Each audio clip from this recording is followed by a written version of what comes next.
ನಮಸ್ಕಾರ, ನಮ್ಮ ಅಡುಗೆ ಚಾನೆಲ್ಗೆ ಸ್ವಾಗತ. ಇವತ್ತಿನ ವಿಶೇಷ ಖಾರ ಬನ್. ಸ್ವಲ್ಪ ಡಿಫ್ರೆಂಟ್ ಆಗಿರೋ ರೀತಿಯಲ್ಲಿ ಮಾಡ್ತಾ ಇದ್ದೀನಿ, ವಿಭಿನ್ನವಾಗಿರೋ ರೀತಿಯಲ್ಲಿ. ಈ ರೀತಿ ಮಾಡೋದ್ರಿಂದ ಪ್ರತಿಯೊಬ್ಬರು ಈ ರೆಸಿಪಿನ ಪ್ರಯತ್ನ ಮಾಡಬಹುದು. ಏನು ಕಾಂಪ್ಲಿಕೇಶನ್ ಇಲ್ಲ, ತುಂಬಾನೇ ಸಿಂಪಲ್ ಆಗಿರೋ ರೆಸಿಪಿ. ಪ್ರಯತ್ನ ಮಾಡಿ ನೋಡಿ. ಇಷ್ಟ ಆದ್ರೆ ನನ್ನ ಚಾನೆಲ್ನ ಲೈಕ್, ಶೇರ್ ಮತ್ತೆ ಸಬ್ಸ್ಕ್ರೈಬ್ ಮಾಡೋದನ್ನ ಮರಿಬೇಡಿ. ಮತ್ತು ಬೆಲ್ ಐಕನ್ನ ಪ್ರೆಸ್ ಮಾಡಿ. ಇದರಿಂದ ನನ್ನ ಹೊಸ ವಿಡಿಯೋ ರಿಲೀಸ್ ಆದ್ರೆ ನಿಮ್ಗೆ ನೋಟಿಫಿಕೇಶನ್ ಬರುತ್ತೆ. ಈಗ ಖಾರ ಬನ್ನ ಯಾವ ರೀತಿ ಮಾಡೋದು ಅಂತ ನೋಡೋಣ. ಮೊದಲನೇ ಸ್ಟೆಪ್ ಅಲ್ಲಿ ಹಾಲನ್ನ ಕಾಯಕ್ಕೆ ಇಟ್ಕೊಂಡಿದ್ದೀನಿ. ಸುಮಾರು 1 ಲೀಟರ್. ಮೊದಲೇ ಕಾಯಿಸಿಟ್ಕೊಂಡಿರೋ ಹಾಲಿದು ತಣ್ಣಗಾಗಿತ್ತು, ಅದಕ್ಕೋಸ್ಕರ ಬಿಸಿ ಮಾಡ್ಕೊಳ್ತಾ ಇದ್ದೀನಿ. ಹುಗುರ್ ಬೆಚ್ಚಗೆ ಬಿಸಿ ಮಾಡ್ಕೊಂಡ್ರೆ ಸಾಕಾಗುತ್ತೆ. ತುಂಬಾನೇ ಜಾಸ್ತಿ ಬಿಸಿ ಮಾಡ್ಕೊಳಕ್ ಹೋಗ್ಬೇಡಿ. ಬಿಸಿ ಮಾಡ್ಕೊಂಡಿರೋ ಹಾಲನ್ನ ಬೇರೆ ಬಟ್ಲೆಗೆ ಸೇರಿಸ್ಕೊಳ್ತಾ ಇದ್ದೀನಿ. ಮುಖ್ಯವಾಗಿ ಹಾಲು ತುಂಬಾನೇ ಬಿಸಿ ಕೂಡ ಇರಬಾರ್ದು, ತಣ್ಣು ಕೂಡ ಇರಬಾರ್ದು. ದೊಡ್ಡ ಚಮಚದಲ್ಲಿ 1 ಚಮಚದಷ್ಟು ಸಕ್ಕರೆ ಹಾಕೊಳ್ಳೋದು ತುಂಬಾನೇ ಮುಖ್ಯ. ಸಕ್ಕರೆ ಹಾಕಲಿಲ್ಲ ಅಂದ್ರೆ ಈಸ್ಟು ಆಕ್ಟಿವೇಟ್ ಆಗೋದಿಲ್ಲ. ತಿಂಡಿ ತಿನ್ಲಿಕ್ಕೆಲ್ಲ ಉಪಯೋಗ ಮಾಡ್ತೀವಲ್ಲ, ಆ ಚಮಚದಲ್ಲಿ 1 ಚಮಚದಷ್ಟು. ಇದು ಈಸ್ಟ್, ಆಕ್ಟಿವೇಟೆಡ್ ಡ್ರೈ ಈಸ್ಟ್. ಇದು ಎಲ್ಲ ಅಂಗಡಿಗಳಲ್ಲೂ ಸುಲಭವಾಗಿ ಸಿಗುತ್ತೆ. 5 ಗ್ರಾಮ್ಸ್ ಅಷ್ಟು. ಅಥವಾ ತಿಂಡಿ ತಿನ್ಲಿಕ್ಕೆಲ್ಲ ಸ್ಪೂನ್ ಉಪಯೋಗ ಮಾಡ್ತೀವಲ್ಲ, ಆ ಚಮಚದಲ್ಲಿ 1 ಚಮಚದಷ್ಟು. ಈಸ್ಟ್ ಹಾಕಿದ ನಂತರ ಚೆನ್ನಾಗಿ ಕಲಿಸ್ಕೊಳ್ಳಿ. ತಟ್ಟೆ ಮುಚ್ಚಿಟ್ಬಿಡಿ. 10 ನಿಮಿಷ ರೆಸ್ಟ್ ಮಾಡಕ್ಕೆ ಬಿಡಿ. 10 ನಿಮಿಷ ಆದಮೇಲೆ ನೊರೆಯಾಗಿ ಎಷ್ಟು ಚೆನ್ನಾಗಿ ಬಂದಿದೆ ನೋಡಿ. ಈ ರೀತಿ ಬರಲಿಲ್ಲ ಅಂದರೆ ಈಸ್ಟು ಸರಿ ಇಲ್ಲ ಅಂತ ಉಪಯೋಗ ಮಾಡೋಕ್ಕೆ ಹೋಗಬೇಡಿ ಅದನ್ನು. ಆಮೇಲೆ ಬನ್ ಮಾಡ್ಕೊಳ್ಳಿ, ಬ್ರೆಡ್ ಮಾಡ್ಕೊಳ್ಳಿ, ಸರಿ ಬರೋದಿಲ್ಲ ಅದರಿಂದ. ಮುಂದಿನ ಸ್ಟೆಪ್ ಏನಂತ ನೋಡೋಣ. 1/4 kg ಮೈದಾ ಹಿಟ್ಟು. ಮೈದಾ ಹಿಟ್ಟಿಗೆ ಬದಲಾಗಿ ಗೋಧಿ ಹಿಟ್ಟನ್ನು ಕೂಡ ಉಪಯೋಗ ಮಾಡ್ಬೋದು. ರುಚಿಗೆ ತಕ್ಕಷ್ಟು ಉಪ್ಪು, ಸಣ್ಣದಾಗಿ ಕಟ್ ಮಾಡಿ ಇಟ್ಕೊಂಡಿರೋ ಹಸಿರು ಮೆಣಸಿನಕಾಯಿ, ಸಣ್ಣ ಚಮಚದಲ್ಲಿ 1/2 ಚಮಚದಷ್ಟು ಜೀರಿಗೆ, ಕರಿಬೇವಿನ ಸೊಪ್ಪು, 1 ಹಿಡಿಯಷ್ಟು ಕೊತ್ತಂಬರಿ ಸೊಪ್ಪು. ಮೊದಲಿಗೆ ಚೆನ್ನಾಗಿ ಕೈ ಆಡಿಸ್ಕೊಳ್ಳಿ. ಇದು ಈಸ್ಟ್ನ ಹಾಲಲ್ಲಿ ಕಲಸಿಟ್ಟಿದ್ನಲ್ಲ ಅದು. ಮತ್ತೊಮ್ಮೆ ನೀರು ಹಾಕೋ ಅವಶ್ಯಕತೆ ಏನಿಲ್ಲ. ಹಗುರವಾಗಿ ನಾದ್ಕೊಳ್ಳಿ. ಸುಮಾರು 1-2 ನಿಮಿಷ ನಾದ್ಕೊಂಡ್ರೆ ಸಾಕಾಗುತ್ತೆ. ತುಂಬಾನೇ ಜಾಸ್ತಿ 8ರಿಂದ 10 ನಿಮಿಷದವರೆಗೂ ನಾದ್ಕೊಳ್ಳೋ ಅವಶ್ಯಕತೆ ಏನಿಲ್ಲ. ಆಮೇಲೆ ಒತ್ತಿ ನಾದೋ ಅವಶ್ಯಕತೆ ಕೂಡ ಏನಿಲ್ಲ. ಸ್ವಲ್ಪ ಮಟ್ಟಕ್ಕಷ್ಟು ಕಲಿಸ್ಕೊಂಡ್ಮೇಲೆ ಎಣ್ಣೆನ ಸೇರಿಸ್ಕೊಳ್ತಾ ಇದ್ದೀನಿ. 2 ಚಮಚದಷ್ಟು, 2 ಟೇಬಲ್ ಸ್ಪೂನ್ ಅಷ್ಟು. ಎಣ್ಣೆಗೆ ಬದಲಾಗಿ ಬೆಣ್ಣೆನ ಕೂಡ ಉಪಯೋಗ ಮಾಡ್ಬೋದು. ಚಪಾತಿ ಹಿಟ್ಟಿಗಿಂತಲೂ ಸ್ವಲ್ಪ ತೆಳುವಾಗಿದ್ದರೆ ಸಾಕಾಗುತ್ತೆ. ತುಂಬಾನೇ ಜಾಸ್ತಿ ಗಟ್ಟಿಯಾಗೂ ಬೇಡ, ತುಂಬಾನೇ ಜಾಸ್ತಿ ತೆಳುವಾಗೂ ಬೇಡ. ಈಗಿದಾಗಿದೆ.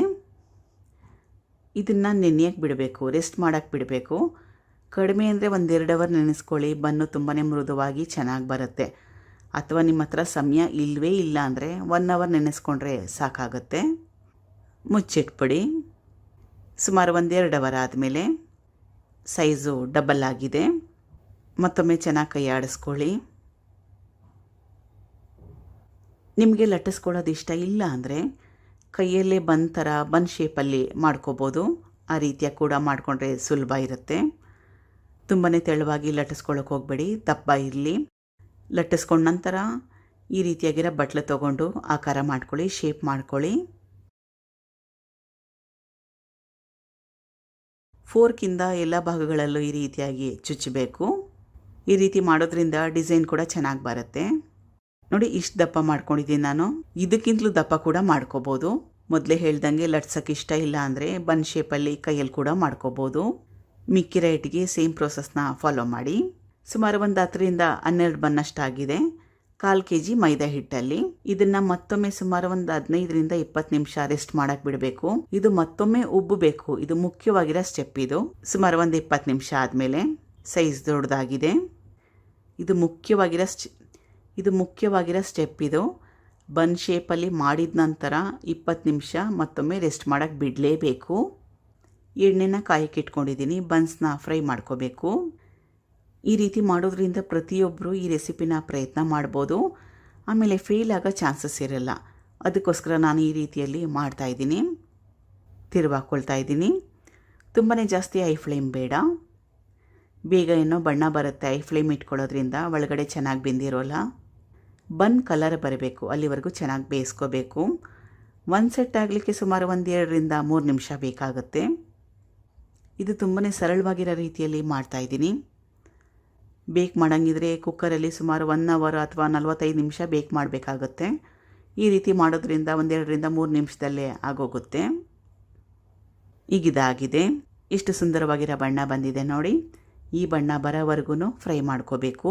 ಒಂದು ಪ್ಲೇಟಲ್ಲಿ ಟಿಶ್ಯೂ ಪೇಪರ್ ಹಾಕಿ ಅದ್ರ ಮೇಲೆ ಈ ಬನ್ಸ್ನ ಇಡಿ. ಈ ರೀತಿ ಮಾಡೋದ್ರಿಂದ ಎಕ್ಸ್ಟ್ರಾ ಏನು ಎಣ್ಣೆ ಇರುತ್ತಲ್ಲ ಅದೆಲ್ಲ ಟಿಶ್ಯೂ ಪೇಪರ್ ಏರ್ಬಿಡುತ್ತೆ. ತುಂಬಾ ಜಾಸ್ತಿ ಬನ್ಸ್ನ ಮಾಡಿ ಸ್ಟೋರ್ ಮಾಡೋಕ್ಕೆ ಹೋಗ್ಬಿಡಿ, ಚೆನ್ನಾಗಿರೋದಿಲ್ಲ. ಎಷ್ಟು ಬೇಕೋ ಅಷ್ಟೇ ಮಾಡಿ. ಕಟ್ ಮಾಡಿ ಕೂಡ ತೋರಿಸ್ತಾ ಇದ್ದೀನಿ. ಎಷ್ಟು ಸಾಫ್ಟಾಗಿ ಬಂದಿದೆ ನೋಡಿ. ತುಂಬಾ ಜಾಸ್ತಿ ಮೃದುವಾಗಿರುತ್ತೆ, ರುಚಿಕರವಾಗಿ ಕೂಡ ಇರುತ್ತೆ. ಆಮೇಲೆ ಮುಖ್ಯವಾಗಿ ರೆಸಿಪಿ ಫೇಲ್ ಆಗೋ ಚಾನ್ಸಸ್ ಇಲ್ಲವೇ ಇಲ್ಲ. ಸೇಮ್ ಬೇಕರಿಯಲ್ಲಿ ಸಿಗುತ್ತಲ್ಲ ಅದೇ ಟೇಸ್ಟಲ್ಲಿ ಬರುತ್ತೆ. ಈಗ ರುಚಿಕರವಾಗಿರೋ ಖಾರ ಬನ್ ತಯಾರಾಗಿದೆ. ಪ್ರಯತ್ನ ಮಾಡಿ, ತುಂಬಾ ಸುಲಭ. Thank you for watching. ಧನ್ಯವಾದ.